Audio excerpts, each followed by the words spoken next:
Assalamualaikum warahmatullahi wabarakatuh. Nah, di video kali ini kita membahas sebuah bisnis model Flipro yang lain ya. Sebenarnya teman-teman kalau tahu kata kunci bisnis modelnya ini bisa dikembangkan. Nanti di video-video selanjutnya kita akan bahas bagaimana teman-teman bisa menyusun bisnis model. Nah, ini salah satu acuan saja. Setelah tadi kita menjalankan bisnis Flipro kolaborasi, sinergi, komersil dan lain-lain. Nah, ini salah satu Flipro yang bisa juga teman-teman lakukan. Namanya Flipro Ta'awun ya, atau saling tolong menolong. Kalau tadi basisnya adalah kebersamaan atau berjamaah khususnya kepada tim regulasi atau pengurus dan tim yang namanya tim investor. Nah, kali ini tahun ini difokuskan kepada berjamaahnya atau saling tolong menolongnya customer atau konsumen atau buyer. Jadi gimana kata kuncinya adalah kita mengcaptivekan market ya, ngunci yang namanya marketing di awal. Ya, kunciannya adalah kita ngunci marketing di awal. Gitu, terutama adalah customernya. Jadi teman-teman nyari customernya dulu. Misal cari customer yang basisnya komunitas, basisnya organisasi, pengajian, kantor dan lain-lain. Nah, ini kita jualnya adalah gelondongan gitu ya. Oh, kita bersama-sama misalnya teman-teman yang basisnya punya frekuensi yang sama, punya misi sama, pengen membuat lingkungan peradaban gitu, pengen membuat klaster yang bisa dibuat dengan flipper misal 10 sampai 15 unitan gitu. Itu bisa teman-teman. Jadi nanti diedukasi customernya, konsumennya bareng-bareng tuh menunjuk beli tanah tertentu gitunya. Nah, itu masukin bisnis flipperannya. Jadi kita sebagai flipper adalah membantu para community ini untuk mendapatkan apa yang diinginkannya. Itu bisa nanti teman-teman diatur ya, terutama manajemen cash flow-nya, terutama manajemen kuotanya. Seperti kayak runtutan arisan. Oh, bulan pertama yang dibangun ini, bulan kedua ini. Nanti kita buat tuh simulasi DP-nya. DP-nya itu bisa untuk dikerjakan untuk apa saja. Oh, DP pertama untuk pembebasan lahan, DP kedua untuk infrastruktur, DP ketiga untuk pembangunan, cicilan dari 15 unit yang masing-masing cicilan misalnya 5 juta atau 10 juta kan ada tuh buat pembangunan. Oh, masing-masing ada 15 unit 10 jutaan, 150 juta ya.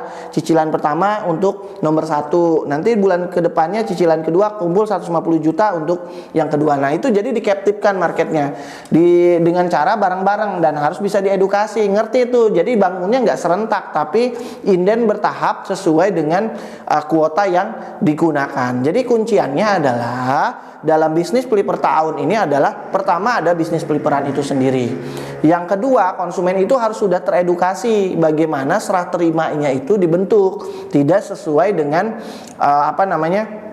nggak sesuai dengan STR-nya udah ditentukan duluan berdasarkan urutan yang disepakati gitu ya. Ya tentu yang misalnya yang DP-nya lebih besar mungkin atau yang cash kita bangunkan terlebih dahulu. Yang cicilannya panjang mungkin akan lebih mundur atau disepakati sesuai dengan kalau DP-nya sama, apanya sama sesuai dengan urutan. Intinya dalam 1 tahun bisa terbentuk misalnya 10 unit tersebut, 15 unit tersebut bisa terbentuk gitu. Tapi dibangunnya satu-satu, bulan pertama dibangun, bulan kedua dibangun, bulan ketiga. Jadi konsumen ini harus dikelirkan dulu jadwal serah terimanya. Yang ketiga adalah sistemnya adalah STR mundur berdasarkan antrian, berdasarkan kuota, berdasarkan manajemen cash flow yang digunakan. Ya tentunya ini harus ada kuota fix ya yang ditentukan di awal, dan STR itu dihitung berdasarkan nilai-nilai kuota atau cash flow yang sudah disepakati. Jadi cash flow yang dipakai di sini adalah cash flow mundur. Ya, contohnya adalah DP itu udah HPP. Jadi dengan cara ini teman-teman jualan sudah kekunci dan bisa jualan dengan berjamaah. Yang diaturnya adalah cara bayar dan cara pembangunannya. Dan ini menarik banget ya, teman-teman bisa mengcaptivekan ketika memang kita sudah break even point, sudah HPP, ya udah sisanya kita sebagai flipperan adalah tinggal untungnya. Tadi customer yang membayar udah tinggal menghuni dan tinggal bayar aja cicilannya ke kita. Ini sangat-sangat menarik ya. Ya tentunya ini sangat bisa diaplikasikan oleh teman-teman semua untuk bisa menjalankan bisnis flipperan ini dengan konsep yang simple namun menghasilkan luar biasa. Apalagi kalau teman-teman sudah captive terhadap marketnya, silakan dijalankan. Kalau bisnis model flipperan ini menarik, monggo, mudah-mudahan bisa jadi solusi buat kawan-kawan semua.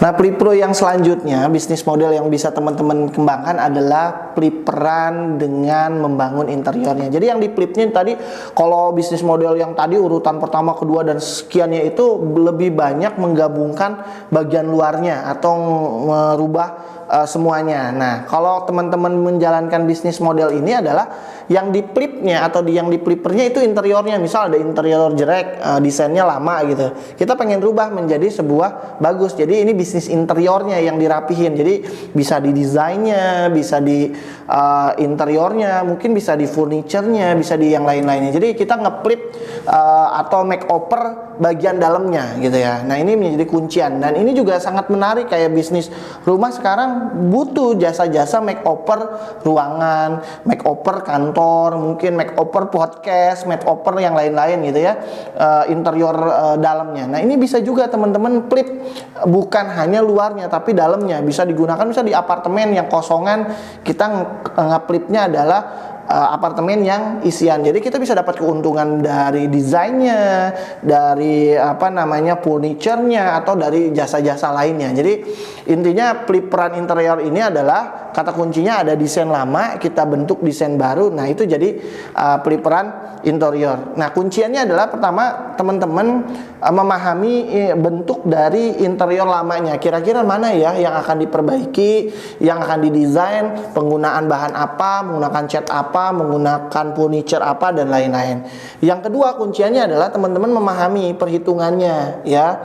Berapa biayanya kira-kira untuk makeover atau ngeplip bagian interior ini, baik itu ngerubah desainnya, mungkin bisa juga ngerubah catnya, ngerubah bagian bentuk-bentuk lainnya gitu seperti plafon dan lain-lain. Bisa juga memang merubah dari segi furniturnya. Ini harus dihitung rinciannya gitu, berapa jasa desainnya, jasa yang lain-lain itu dihitung rinci, kira-kira masuk nggak ya dengan anggaran yang ada. Yang ketiga tentu teman-teman mempunyai konsep desain yang menarik, yang memang benar-benar merubah keadaan desain sebelumnya yang yang tadinya nggak menarik sama sekali sekarang jadi wow, ekspektasinya luar biasa. Nah, kuncian di sini adalah teman-teman memahami dunia desain interior ya, memahami kebutuhan, keinginan dari customer atau interior yang memang dibutuhkan oleh customer. Nah, yang terakhir adalah teman-teman bisa mendapatkan pemilihan barang-barang furniture sesuai dengan interior barunya. Ini harus pinter banget ya. Misal pembelian sofanya harus tepat, pemilihan mejanya harus tepat, penggunaan lighteningnya harus clear gitu ya, atau bahkan lukis-lukisannya ini harus teman-teman rancang dengan benar-benar, dan ini harus didiskusikan dengan calon customer kita. Karena yang kita rubah adalah interior dalamnya, dan itu yang memang menjadi nilai tambah atau jadi plip. Yang di plipnya itu makeovernya adalah bagian dalamnya. Mungkin seperti itu. Semoga bermanfaat buat teman-teman yang memang mulai berusaha bermain Pliperan di Pliperan interior. Pliperan yang selanjutnya adalah Pliperan building. Nah, ini yang dibangunnya bukan interiornya, tapi yang dibangunkan adalah bentuknya. Jadi teman-teman di sini bedanya apa? Setelah teman-teman memang punya bisnis Pliperannya, teman-teman punya konsumennya, ada konsumen yang sifatnya hanya pengen dibangunkan saja. Kalau misalnya Pliperan yang sebelum-sebelumnya kan kita beli rumah, kepemilikan rumah itu milik kita gitu ya, atau kita beli kapling, beli tanah, kepemilikannya kita. Nah, kalau Pliper building, tanahnya itu milik mereka, atau rumahnya pengen di-upgrade, pengen di-update, pengen direnovasi, itu milik klien. Jadi kliennya dulu yang kita kunci, yang kita bangun adalah perubahan konstruksinya gitu. Nah, ini kita ngeplip dengan cara konstruksinya, dengan menawarkan desain-desain yang baru, desain-desain yang unik, yang desain-desain memiliki value sesuai dengan plip. Jadi jasa yang kita ambil bukan terhadap tanah atau rumahnya, tetapi terhadap konstruksinya atau terhadap bangunannya. Ini juga bisa jadi alternatif. Kunciannya ada 4 kalau teman-teman pengen membangun Plipro bisnis model dengan cara building ini. Pertama, yang harus dibuat adalah tepat waktu. Jadi ketepatan dalam menyusun agenda, schedule time, scoreboard, atau waktu-waktu penyusunan dari proyek berjalan tersebut. Misal proyek renovasi, proyek upgrading, atau ngebangun yang lain, ini harus dikelirkan berapa bulan penyelesaiannya, apa saja yang akan dirancang, dan lain-lain. Yang kedua adalah tepat biaya. Ini penting banget teman-teman.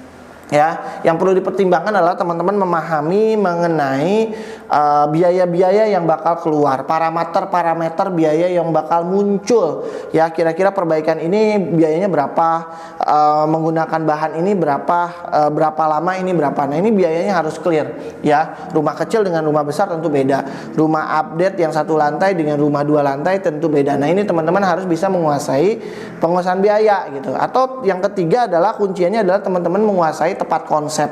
Ya, konsepnya memang dibutuhkan sesuai dengan keinginan market gitu. Kita ngeplip sesuai ekspektasi yang diinginkan oleh buyer kita, oleh konsumen kita. Ya, yang keempat adalah tepat mutu, kualitas dari bisnis proses yang kita jalankan, metode kerja yang kita lakukan, proses berjalannya perbaikan itu yang kita lakukan harus terjaga, harus ada namanya TQM, Total Quality Management, memastikan bahwa baik dari segi perencanaan maupun dari segi eksekusi pelaksanaan itu terjaga mutunya, ada quality control yang dijalankannya, sehingga apa yang diekspektasikan oleh customer itu bisa mereka rasakan. Nah, ketika memang customer puas, biasanya ini akan berlanjut. Ya, kuncinya adalah Flipper building ini yang dibangun adalah bukan lahan milik kita, tapi customer. Ya, kita ngeplip yang tadinya rumahnya jelek, kita flip jadi rumah bagus. Yang tadinya rumahnya bentuk rumah, kita flip jadi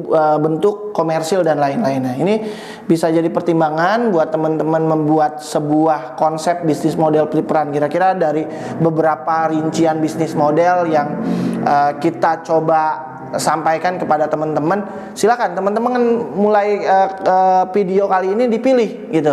Saya akan mulai flip dari mana? Oh, dari kaplingan, oh dari tukar guring, oh dari tanah gelondongan, oh dari ngeflip rumah, oh komersil dan lain-lain. Silakan dipastikan bahwa teman-teman memastikan, oh yang bisa dipegang itu saya. Kita analisa SWOT-nya ya, kekuatan kita, kelemahan kita, peluang kita, ancaman kita.